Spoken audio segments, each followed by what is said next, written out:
ขาสิกีลงต่ำหน่อยลูกไปใส่ลงต่ำหน่อยนี่คือการลอกคราบของจักรจั่นนะครับจักรจั่น โอ้ยออกมาแล้ว ตัวออกมาแล้ว ออกมาแล้วอ่ะ ออกมาทั้ง แล้ว ตัวเลย จะกลางปีกกันอ่ะ มาดู ใส่เอาไปใส่ลงต่ำหน่อยลูกมองไม่เห็น มา ต่ำ ดู อีกต่ำอีก มาดูตอนกำลังจะกางปีก แล้วใส่ต่ำอีกหน่อยนึงต่ำอีกหน่อยนึงนั่นแห จั ละ กรจั่นอยู่ในดินอยู่มา17 ปี และขึ้นมาอยู่บนบกเพื่อผสมพันธุ์อีกได้4 เดือนนะครับ ลงต่ำหน่อยลูกสว่างไปขึ้นนิดนึง จะทิ้ง ห ข้า มุ วน หน่อยหมุนหน่อย จะทิ้งข้าวแล้ว ทิ้งแล้วหลุดแล้วหลุดจากข้าวแล้ว ออกมาแล้ว เดี๋ยว เอามาออกมาแล้วป่ะ ทางนี้สิลูกโอ้ออกมาจากภาพแล้วอ่ะ มันเป็นออกเนี่ย300ตาจะขายอย่างเดียว ตัวอ่อน โลละ300ลูกเขากินกันนะ โอ้โห ตัวอ่อนแพงอ่ะ ถ้าแบบนี้นี่ แพงกว่าตัวแก่อะ แกลง250 เรา ตัวอ่อนแพงกว่า แบบนี้ ต้องรอให้ปีกแข็งแรงถึงจะบินได้ใช่ไหม มันไม่กันนะแต่มันติดแข็งแล้ว พี่เปียอยากขาย เอาเงินนะไม่ต้องเลย อยากได้เงินไปซื้อย อมให้มันอยู่บนนี้ยังดีไป มันลอกเร็วมาก สวยจะตายเนาะขายทำไม เฮ้ยตอนน่ะ ปีกยังอ่อนอยู่เลยอ่ะดูดิเป็นแบบใสๆอ่ะ เต็มไปหมด 10 นาที ทำไมมันเพิ่งสวยแค่ตัวเนี้ย เขาก็ ดู สว ดิ ยทุ ต ก อนนั้ ตั น ว มัน แหละ ตัว ลู เล็ ก กอยู่ตอนนี้ตัวใหญ่แล้ว อัน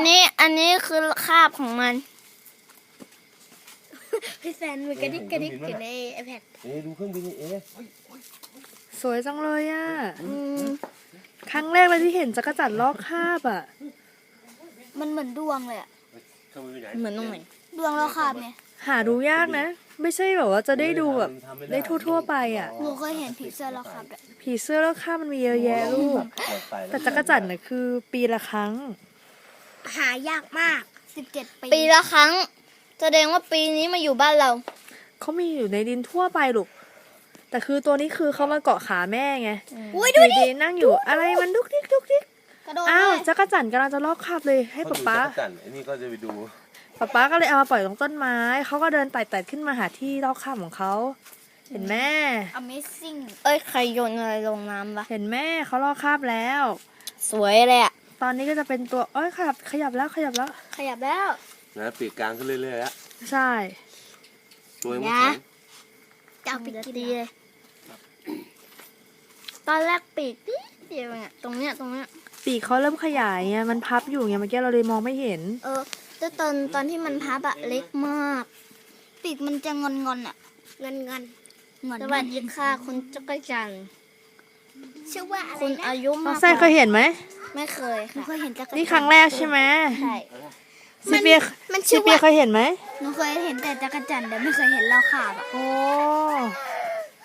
เป็นงูบ้านใหญ่เราขาบเลยอะ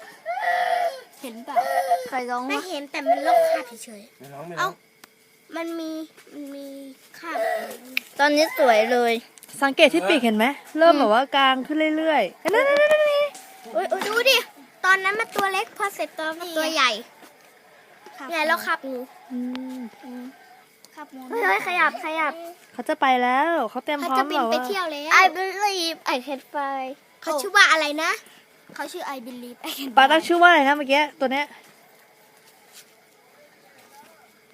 เลมอน โอเล่ โฮเล่คุณจักรจันทร์โฮเล่นะคะ โฮเล่หรือโชเร่ โชเล่ คุณโชเร่ โชเล่เดินไปเลย คุณโชเร่พร้อมแล้วคุณโชเร่เดินแล้ว ปี เดิ ก น ก แล้ว ลางแล้วปีกกลางออกจะบินไปแล้วโลกใหม่ เตรียมพร้อม นี่เอาโวมีโวโลกใหม่สวยงาม นี่ขอด้วย เราไม่เคยเห็นตัวอะไรลอกคราบสักนิดเลยโอ้ย เขาจะเริ่มไปแล้วเห็นไหมปีกจะเต็มแล้วนะ เดียว ปีกจะเต็มแล้วนะ พันเลย